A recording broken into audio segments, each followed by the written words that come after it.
Muy buenas noches y bienvenidos a la Iglesia Bíblica desde casa. Bienvenido a una nueva edición de la Escuela Bíblica desde casa. Y no sé vos, pero yo disfruté tanto la semana pasada comenzar el estudio del Sermón del Aposento Alto. Aunque tengo que confesarte que me ha dejado algunas inquietudes, me ha dejado algunas cosas para pensar. ¿Cómo hicieron los discípulos para procesar tanta información? El Señor iba a morir en la cruz, ellos debían continuar solos adelante con la misión. ¿Cómo iban a hacerlo? ¿De dónde iban a sacar los recursos? Bueno, justamente esta noche vamos a continuar con el estudio de este sermón del aposento alto y con Daniel Obel vamos a descubrir los recursos que el Señor Jesucristo ha puesto a disposición de los discípulos y a disposición de cada uno de nosotros para enfrentar las crisis, los momentos difíciles de nuestra vida y para poder completar la misión que Él nos ha encargado. Te invito entonces a preparar ahí tu Biblia, tu cuaderno, tus apuntes, para poder compartir un tiempo más juntos estudiando la palabra de Dios desde casa.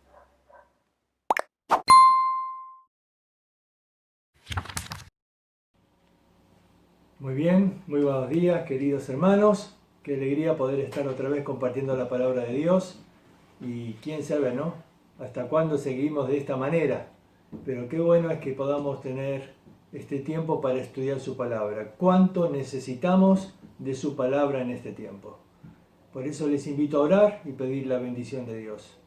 Señor, te damos gracias por tu palabra y porque podemos tener este medio para comunicarla. Y mi ruego es que tu Santo Espíritu obre en nuestros corazones, porque necesitamos oír tu voz. Las mismas palabras que le dijiste a tus discípulos en aquel aposento alto, pero que hoy sean una realidad en nuestra vida. Nosotros queremos oírlas, nosotros queremos vivirlas. Por eso háblanos, Señor, en el nombre de Jesús. Amén. Muy bien, vamos a continuar en este estudio del aposento alto. Y la semana pasada hemos visto que los discípulos estaban turbados. Estaban realmente preocupados porque el Señor se iba y ellos quedaban solos y estaban, la verdad, asustados. Un montón de pensamientos dentro de su corazón, ¿recuerdas? Porque por un lado las expectativas que tenían se habían roto, por otro lado el temor a la persecución, la ansiedad, el no saber qué iba a pasar y qué era la función que ellos iban a tener. El Señor va a dedicar este mensaje especialmente para los discípulos. Son las últimas palabras, las últimas instrucciones, y va a enseñarles y a capacitarlos para la gran misión que ellos tenían por delante. Así que nosotros terminamos la semana pasada viendo este concepto de las obras. Decía, creedme que yo soy en el Padre y el Padre en mí, de otra manera, creedme por las mismas obras. De cierto os digo, el que en mí cree, las obras que yo hago, él las hará también, y aún mayores hará. Y dijimos que la palabra griega acá era mega obras hará, obras grandísimas. Y claro, en la mente de los discípulos seguramente estaba la pregunta, ¿cómo? ¿Cómo nosotros vamos a hacer las obras que Jesús hacía? ¿De qué manera? El poder lo tenía Jesús, no nosotros. ¿Cómo es que vamos a hacer esas mega obras? El Señor entonces ahora en esta parte de su mensaje va a enseñarles los recursos que ellos necesitaban para ser capacitados para esas mega obras. ¿Qué recursos contaban ellos para poder realizar esas grandes obras que el Señor les anunció? Vamos a ver hoy los primeros dos recursos. En primer lugar, es el recurso de la oración. El gran recurso de la oración. Y el Señor va a repetir este recurso 3 veces. Uno en el capítulo 14, otra vez en el 15 y otra vez en el 16. Vamos a ver. Dice en el capítulo 14, versículo 13. Y todo lo que pidieres al Padre en mi nombre, lo haré, para que el Padre sea glorificado en el Hijo. Y otra vez, si algo pidieres en mi nombre, yo lo haré. Una promesa tremenda, pero sin embargo a veces mal entendida. ¿Por qué? Porque hay un énfasis en la expresión en mi nombre. Pero a veces simplemente ponemos estas palabras al final de la oración como si tuvieran un poder mágico. ¿no? Como si fuera una fórmula, que si yo digo en el nombre del Señor Jesús, ya está, ya se tiene que cumplir. Y entonces hay gente que dice, Señor, te pido que quites esta pandemia, y lo pido en el nombre de Jesús. Otro dice, Señor, desde que empezó la pandemia está mi suegra en mi casa y ya no aguanto más, así que te pido que te la lleves, o si no te la mando, ¿no? En el nombre de Jesús, y ya está, pongo en el nombre de Jesús y se tiene que cumplir. Pero realmente este no es el significado. ¿Qué quiso decir el Señor cuando dice en el nombre de Jesús? En mi nombre. Después va a decir, nada hasta ahora pediste en mi nombre, pedid en mi nombre. Hubo muchas explicaciones, por supuesto, una dice por los méritos de Jesús. Claro, es que en nuestros méritos jamás podríamos llegar al Padre, es por los méritos de Cristo que podemos llegar a Él y que nuestras oraciones son oídas. Pero creo que la expresión significa más que eso. A ver, en el Antiguo Testamento, cuando se utilizaba la expresión en mi nombre, significaba otra cosa. Encontramos, por ejemplo, dos, vamos a citar. Una es en Deuteronomio, capítulo 18, versículos 19 y 20, y ahí el Señor da instrucciones diciendo, los profetas hablaban en nombre de Dios. Dice, cuando hablen en mi nombre, ustedes tienen que escuchar como si fueran directamente las palabras de Dios. Y después dice, y si alguno habla palabras que yo no dije y dice en mi nombre, a ese había que matarlo. Ahora, hablar en nombre de Dios era decir exactamente lo mismo que Dios me dijo que dijera. Vamos a dar otro ejemplo, a ver si es más claro. David esta vez. David envía, en 1 Samuel 25, él envía a 10 muchachos, jóvenes, para que vayan a hablarle a un tal Nabal, que sabemos que era necio, Nabal. Y ellos van y dice David que le pidan en su nombre, tenían que ir en nombre de David y pedirle a Nabal que le pueda dar algo de provisiones para sus hombres. Así que estos 10 muchachos van en nombre de David y le piden provisiones a Nabal. Nabal dice, ¿y quién es David para que yo le dé provisiones? Bueno, te das cuenta, no fue efectivo en ese caso. Nabal, porque era un necio, no reconoció que David era el rey. Pero vamos a pensar en estos muchachos. Estos muchachos debían ir en nombre de David. ¿Qué significaba esto? Que tenían que pedirle exactamente lo que David dijo. ¿Se imaginan estos muchachos que dicen, vamos a aprovechar, David es el rey, así que vamos a ir a Nabal, y dice David, que nos des todas tus mujeres y todos tus tesoros, si no vamos a despojarte de todo, vamos a matar a todos. Ellos estarían usando mal el nombre de David. Ir en nombre de David sería decirle a Nabal lo que David exactamente dijo. Por lo tanto, cuando nosotros oramos en nombre de Cristo, es decirle al Padre lo que Cristo le diría. Oramos como si fuera Jesús el que estuviera pidiendo a través de nosotros. Oramos en su nombre, es decir, vamos al Padre pidiendo en nombre del Hijo, pero esto implica que tenemos que pedir de acuerdo a la voluntad del Hijo. Que nuestra oración tiene que ser como si fuera la que Jesús estaría haciendo si estuviera en nuestro lugar. Esto nos pone en una gran responsabilidad y a veces no sabemos qué es lo que conviene. Dice en Romanos capítulo 8 que a veces no sabemos pedir lo que conviene. Pero bueno, ahí tenemos la ayuda del Espíritu Santo, ¿no? Que intercede por nosotros. Pero siempre tenemos que pensar, esto es lo que Jesús pediría, esto es lo que Él quiere, esta es su voluntad, porque ahí está la promesa, si pedimos en su nombre. Ahora vamos a examinar, porque hay 3 veces que aparece este concepto. Dijimos primera vez en Juan capítulo 14 que leímos, pero después en Juan capítulo 15, versículo 16 dice, os he puesto para que vayáis y llevéis fruto, y vuestro fruto permanezca, para que todo lo que pidiereis en mi nombre, Él os lo dé. Y la tercera vez está en Juan capítulo 16, versículo 24. de cierto os digo, que todo cuanto pidiereis al Padre en mi nombre, os lo dará. Hasta ahora nada habéis pedido en mi nombre. Pedid y recibiréis para que vuestro gozo sea cumplido. Ahora, 3 veces, 3 capítulos distintos, 3 contextos, aunque están todos dentro del Sermón del Monte.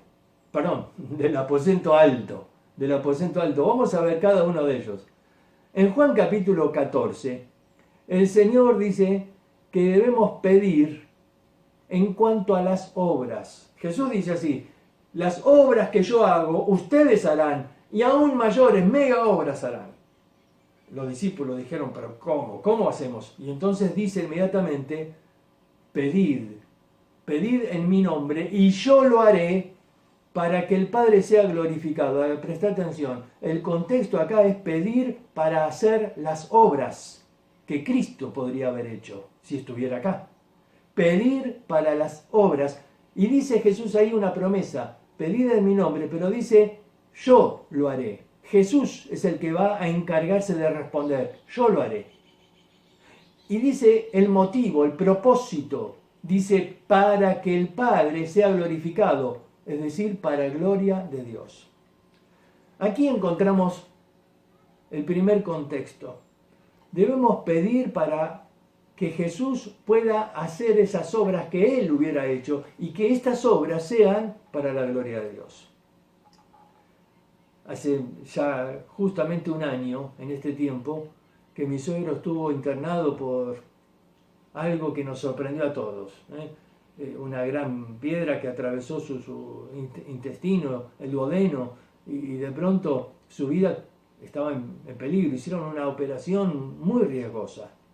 Y luego estuvo muchos días, creo que fueron unos 15 días en terapia intensiva, en coma inducido. Así que íbamos a verlo todos los días. Y claro, cada vez que estábamos con él ahí, orábamos. Y había personas, claro, ahí en esa terapia intensiva habría 10, 12 personas. Y todos estaban en situaciones críticas, por eso estaban ahí. Y la gente veía que orábamos por mi suegro, entonces nos pedía oración. Yo no sabía bien qué pedir, es complicado. Si pedís, por ejemplo, por sanidad y después se muere, nadie más va a creer, ¿no? ¿Qué pedís? ¿Ves? No sabemos pedir a veces como conviene, pero hubo un par de casos interesantes. En una mujer que estaba en un estado difícil porque ella había perdido el ánimo. Los médicos le dijeron que si no ponía ganas, no salía de esa. Y entonces Sandra fue a hablarle y la animó, le leyó ese texto que el corazón alegre es buen remedio. Y oró por ella. Al día siguiente nos sorprendió que no la vimos ahí. Pensamos, uy, quizás falleció. Pero una señora nos dijo, no, se mejoró. Está ahora en otra sala y quiere que vaya a leerle la Biblia. Ella se había animado con las palabras, la oración había hecho que ella cobrara ánimo y de pronto estaba mejor y estaba queriendo leer la palabra de Dios.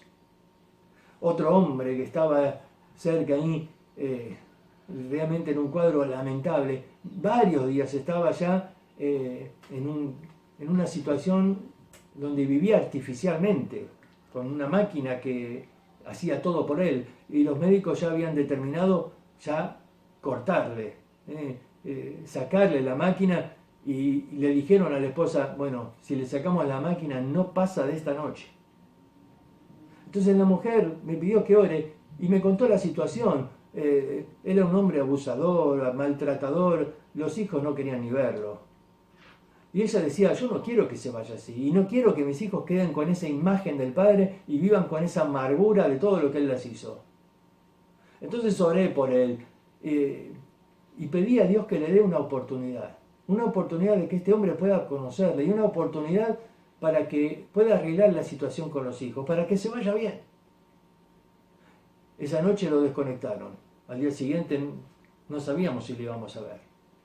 Pero ahí estaba. La esposa nos dijo, está mejor todavía.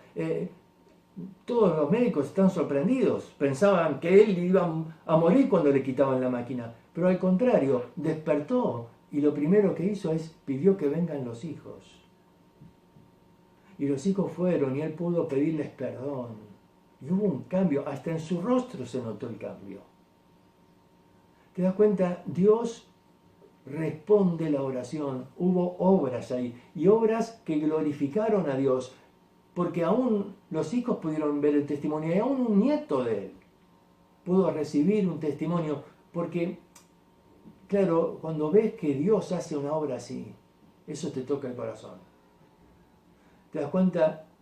Muchos recibieron el testimonio porque Dios hizo una obra en ese momento, pero esa obra la hizo Jesús. A ver, pedimos en su nombre. Jesús, si hubiera estado ahí, él hubiera actuado. Bueno, nosotros somos simplemente sus embajadores y estamos ahí para hacer su obra, pero no tenemos el poder que tenía, pero podemos orar.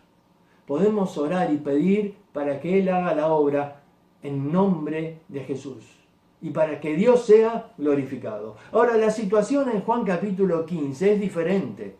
En Juan capítulo 15 está hablando de que el Señor nos puso para que llevemos fruto y para que ese fruto permanezca. Acá el tema no son las obras, acá el tema es el fruto. Y el fruto lo produce el Espíritu Santo en nuestro interior. Ahora, el fruto del Espíritu se tiene que manifestar en nuestra vida, y entonces dice Jesús: no me elegisteis vosotros a mí, yo os elegí a vosotros y os he puesto para que llevéis fruto y vuestro fruto permanezca. Y entonces dice: y todo lo que pidiereis al Padre, Él os lo dé. Él os lo dé. En este caso es el Espíritu el que obra.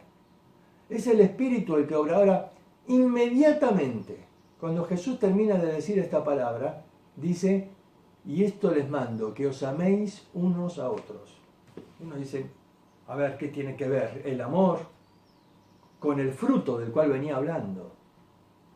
Es que en este contexto acá, Jesús está diciendo que nosotros tenemos que llevar fruto, y mucho fruto, y que ese fruto permanezca. Y dice que inmediatamente la forma de llevar fruto es pedir. Pedid en mi nombre, y el Padre te va a dar.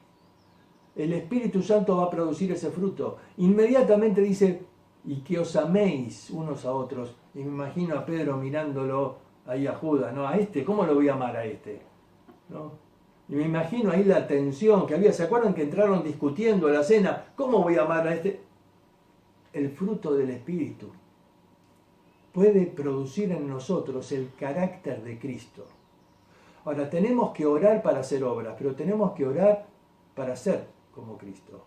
Tenemos que hacer obras como si Cristo las hiciera para glorificar al Padre, pero tenemos que orar para que el Señor obre en nosotros, para que nuestro temperamento muestre a Cristo, para que el Señor se refleje en nuestra vida, y ahí es donde actúa el Espíritu Santo.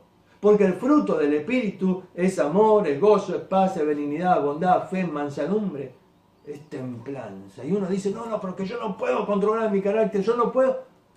Tú puedes, porque el fruto del Espíritu es templanza. Eso significa dominio propio. El Espíritu Santo es el que puede producir ese fruto en la vida para controlarnos y para que podamos manifestar a Cristo, para que la gente vea en nosotros a Cristo. Y esto va a dar fruto que lleve gloria al Padre. ¿Te das cuenta? Dice ahí entonces: pedid en mi nombre. Y el Padre va a hacer, va a obrar, y el Espíritu Santo va a obrar. Y entonces vamos a estar capacitados por el Espíritu Santo para mostrar a Cristo en nuestra vida. Pero en Juan capítulo 16, el concepto ahí son las aflicciones. Porque dice Jesús ahí, repitiendo otra vez, que Él iba a partir. Y que si bien el mundo iba a tener gozo, ellos iban a estar tristes. Iba a haber aflicción. Y que eso va a durar un tiempo, pero en medio de esa aflicción dice: ustedes pueden orar y pedir a Dios en mi nombre. Ahora, es muy interesante ahí el texto, Juan capítulo 16, versículo 24, porque fíjense, dice: hasta ahora nada habéis pedido en mi nombre, pedid y recibiréis para que vuestro gozo sea cumplido. Ahora, dice el 23, en aquel día no me preguntaréis nada. Bueno, la palabra que se traduce preguntar, en realidad, es preguntar, pero en el sentido de pedir. ¿Vieron? A veces uno puede pedir a través de una pregunta, pedir, ¿no me alcanzarías esto? Entonces estás pidiendo. Acá el concepto es, no me vas a pedir nada. De cierto os digo que todo cuanto pidieres al Padre en mi nombre, Él os lo dará. Hasta ahora no habéis pedido nada en mi nombre. Versículo 26. En aquel día pediréis en mi nombre, y no os digo que yo rogaré al Padre por vosotros, pues el Padre mismo os ama, porque vosotros me habéis amado. A ver, ¿qué significa que Jesús no va a pedir? Él es el intercesor, claro que Él ora por nosotros. Lo que está diciendo acá es que nosotros ahora tenemos acceso a Dios directamente porque Él nos ama. Ahora, aquí el concepto es que podemos orar en medio de las aflicciones y el Padre mismo va a actuar porque Él nos ama. ¿Y para qué? Dice, para que nuestro gozo sea cumplido. Para que nuestro gozo sea cumplido. Ahora, primero tenemos que orar para hacer obras que glorifiquen a Dios. Y Jesús mismo dice, yo me encargo, yo las voy a hacer. Segundo, tenemos que orar para producir el fruto del Espíritu, para representar a Cristo en nuestra vida. Y pedir en mi nombre, dice, y el Padre te va a dar, te va a capacitar, el Espíritu Santo va a producir. Y va a producir ese amor que necesitas para amar a otros. ¿Ves? Para capacitarnos. Pero tenemos que orar cuando estamos en tristeza o cuando estamos en aflicción. Porque el Padre mismo va a contestar. ¿Por qué? Porque nos ama. Ahora, cuando un padre ve a sus hijos tristes, quiere hacer algo para alegrarlos. Quiere proveerles algo. Ahora, el niño puede pedir cosas y el padre dice, no, esto no. Y el padre por ahí está haciendo el asado, ¿no? Y está haciendo el fuego, y vieron que a veces está húmedo y no prende, y a veces tiramos un poquito de nafta, ¿no? Y el fuego hace... Y el nene dice, ¡qué lindo, papá! Yo también quiero, dame nafta, dame que yo también quiero tirar. No, hijo, no, porque se nos quemaría todo, ¿no? ¿Ves? Por más que el niño llore y pida, no le darías nafta para que tire al fuego. ¿Por qué? Porque lo amás. Y porque lo amás, solo vas a darle aquello que sabés va a ser bueno para su vida. Por eso nosotros a veces vamos pidiendo a Dios cosas y Dios nos dice, no te las doy, ¿sabés por qué? Porque te amo. Y esto que me estás pidiendo no es lo que necesitas. Esto que estás pidiendo no va a ser bueno para tu vida. Claro, nosotros pensamos que es bueno. Jesús dijo, ¿quién de ustedes, si tu hijo te pide un huevo, le da un escorpión? A ver, no. Bueno, si ustedes saben dar buenas dádivas a sus hijos, ¿cuánto más Dios va a darles lo que es bueno? Y el Padre que nos ama quiere darnos lo que necesitamos para que nuestro gozo sea cumplido. Él nos quiere ver gozosos, claro. Como todo padre quiere ver gozosos a sus hijos. Ahora, a veces el padre le tiene que dar a su hijo un jarabe de esos horribles. Y se lo tiene que dar. No, sí, pero no quiere que esté gozoso. Sí, pero él va a tener gozo cuando está bien. Cuando está bien. Si está enfermo no va a tener gozo. Y esto es necesario. Y Dios permite cosas que a veces nos quitan el gozo, pero son necesarias. Sin embargo, en medio de la aflicción podemos orar.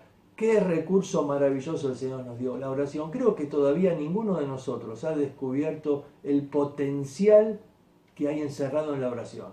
Porque, fíjense, en estos 3 veces que aparece, vemos que la oración puede mover a la Trinidad.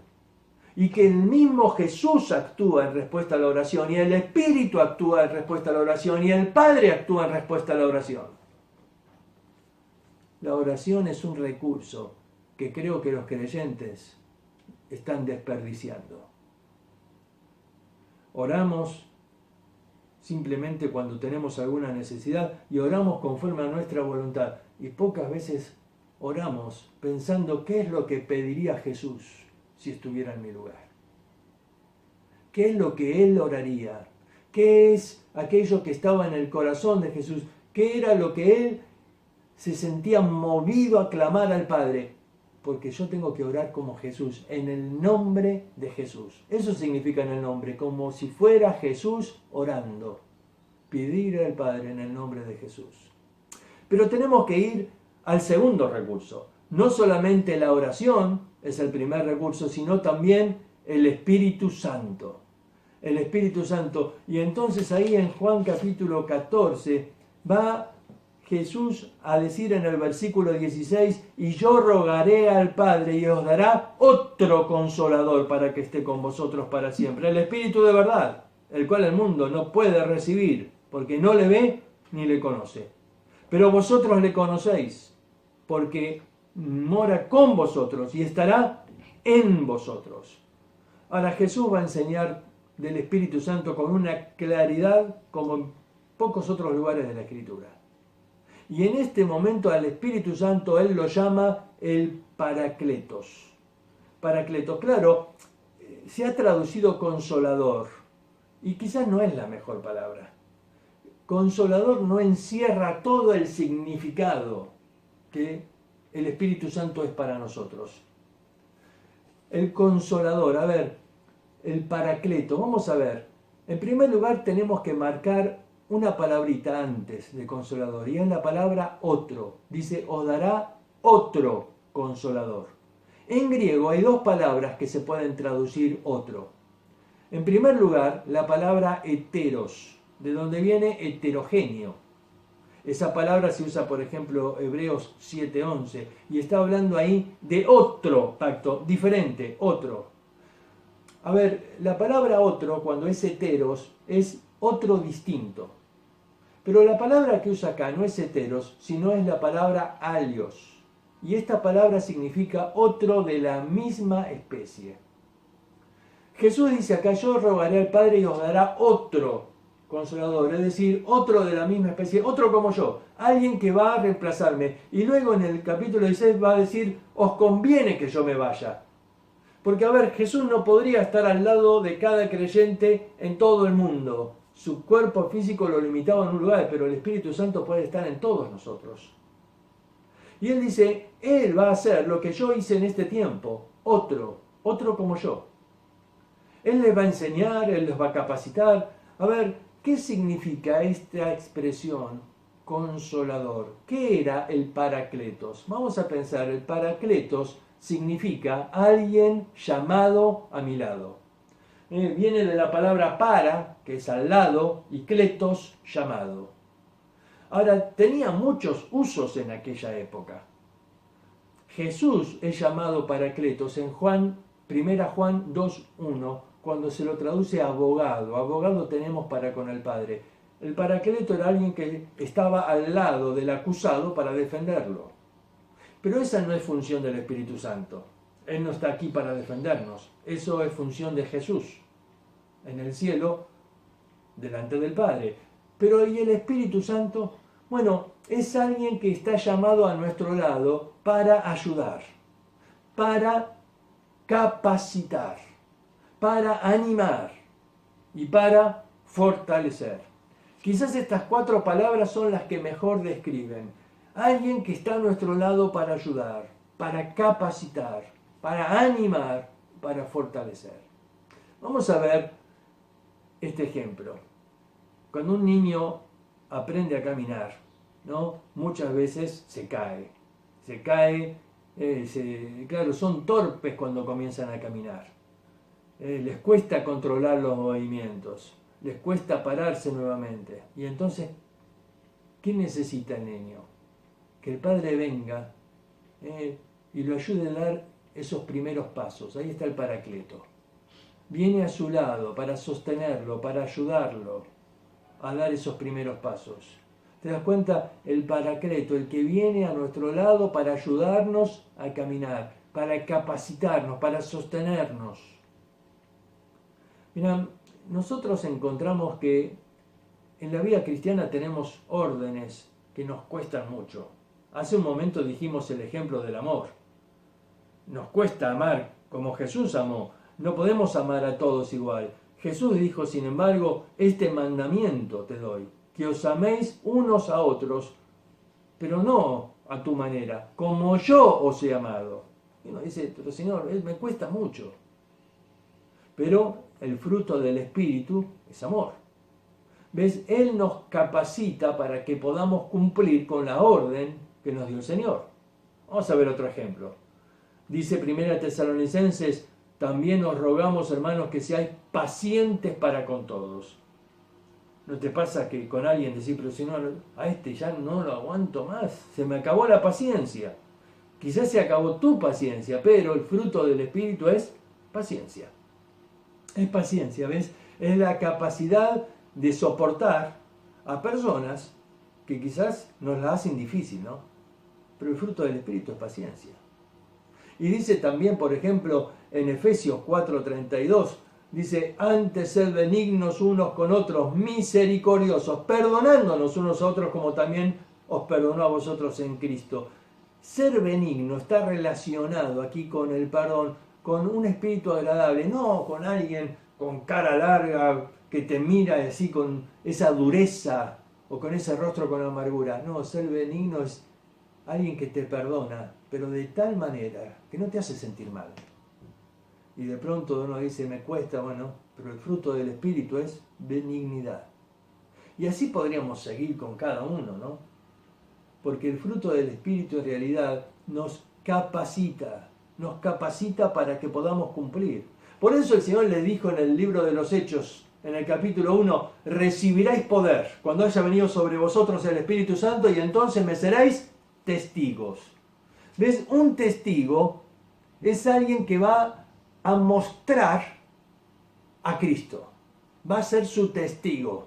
Vas a mostrar que Cristo vive en tu vida.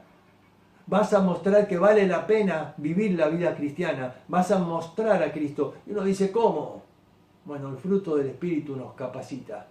Y cuando uno tiene una vida llena del Espíritu, es una vida llena de amor, de gozo, de paz, de paciencia, de benignidad, de bondad, de mansedumbre, de dominio propio. Y la gente dice, ¿cómo hace?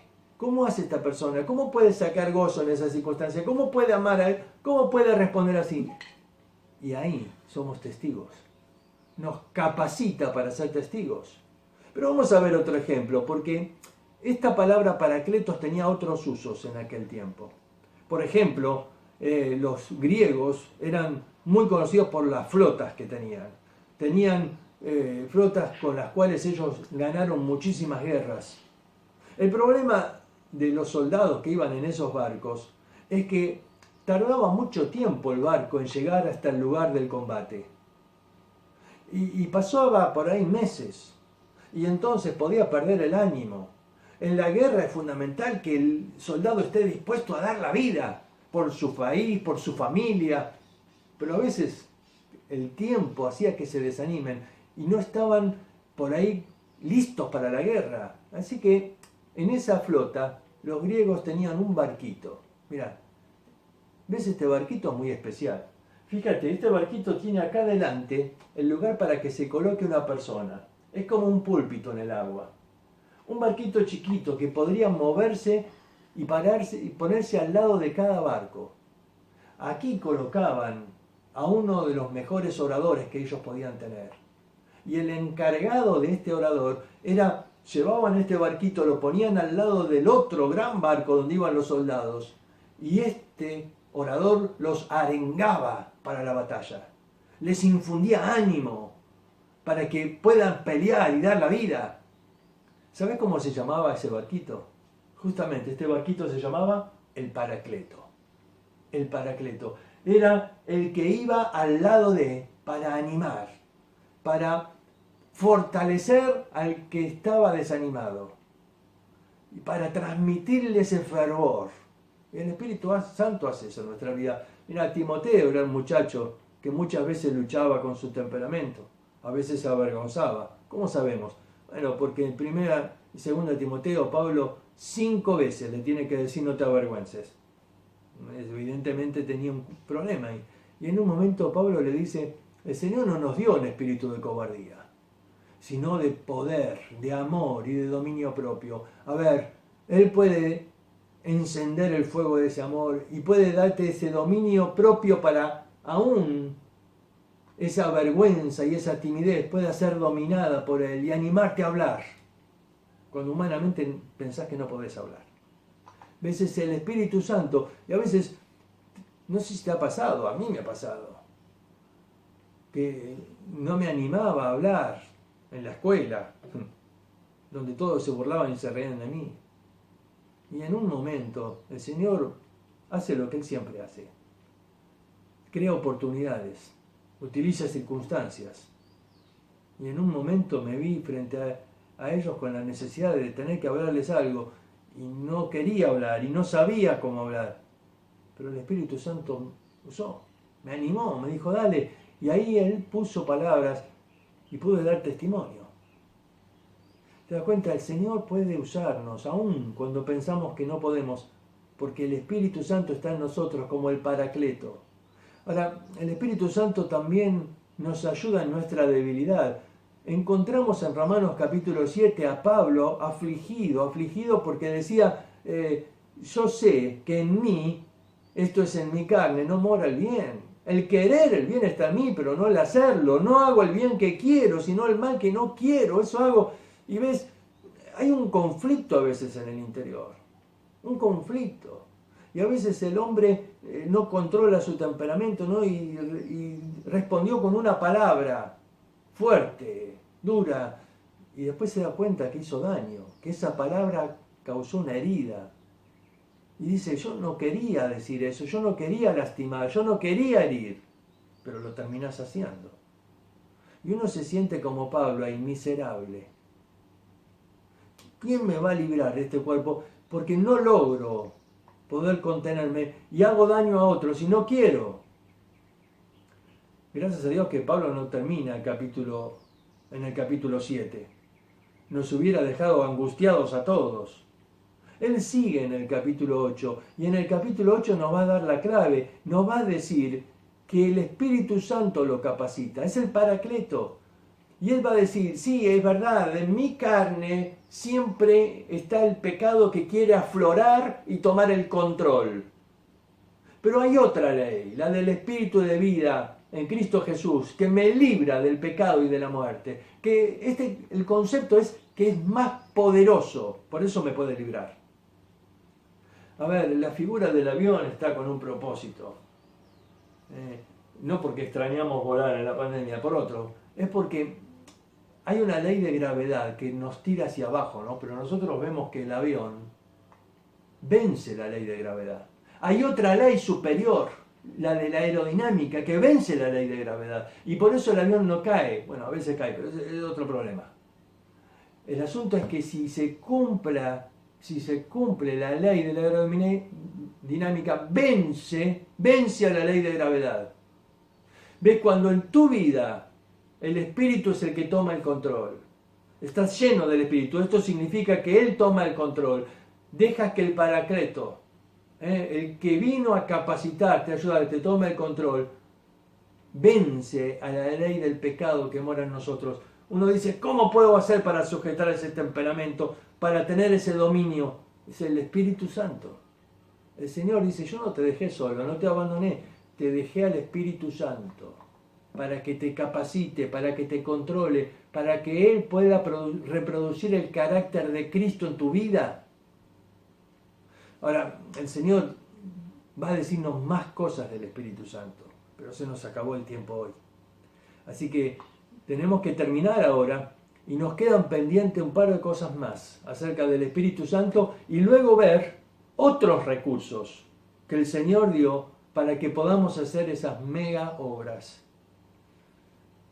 Yo sé que Dios quiere hablar en este tiempo a nuestra vida, porque esta situación de la pandemia nos pone a nosotros a prueba, nos pone a nosotros en un punto donde necesitamos depender de Él.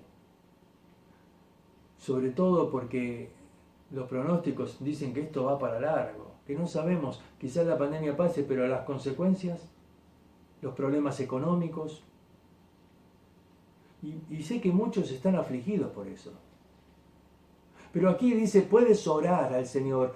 orar en el nombre de Jesús y Dios va a proveer lo necesario para que tu gozo sea cumplido. Que en este tiempo podamos recurrir a la oración de una manera mucho mayor a la que lo hicimos en el resto de nuestra vida antes. Porque el país va a vivir tiempos difíciles, pero en esos tiempos Dios puede obrar de una manera sobrenatural. Y tenemos que clamar al Señor, pedir al Señor que obre y que utilice todo esto para que muchos puedan venir a Cristo, para que muchos en su angustia busquen al Señor y para que nosotros podamos ser instrumentos en sus manos, para que podamos mostrar el amor de Cristo a otros. Que Dios les bendiga, oro por ustedes y para que esta palabra lleve fruto en sus corazones. Les mandamos un cariño y un abrazo aquí. Saludos.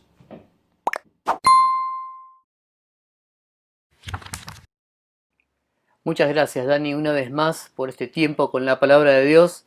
Y hermanos, nos reencontramos el próximo martes a las 20 horas en el canal de YouTube para continuar con este apasionante estudio, el Sermón del Aposento Alto. Pero, tarea para el hogar. Contame, ¿cómo te fue en la semana con el estudio, con la lectura del libro El Aposento Alto de John MacArthur? Habíamos leído la semana pasada el capítulo 1 y quiero desafiarte en esta semana a leer el capítulo 6. El capítulo 6 trata algunos temas relacionados a lo que escuchamos en esta noche. Te invito a profundizarlo leyendo capítulo 6 del libro El Sermón del Aposento Alto. Nada más, nos reencontramos entonces el fin de semana con todas las actividades de la iglesia y el próximo martes a las 20 horas en nuestro canal de YouTube continuamos con la Escuela Bíblica desde casa. Que el Señor te bendiga.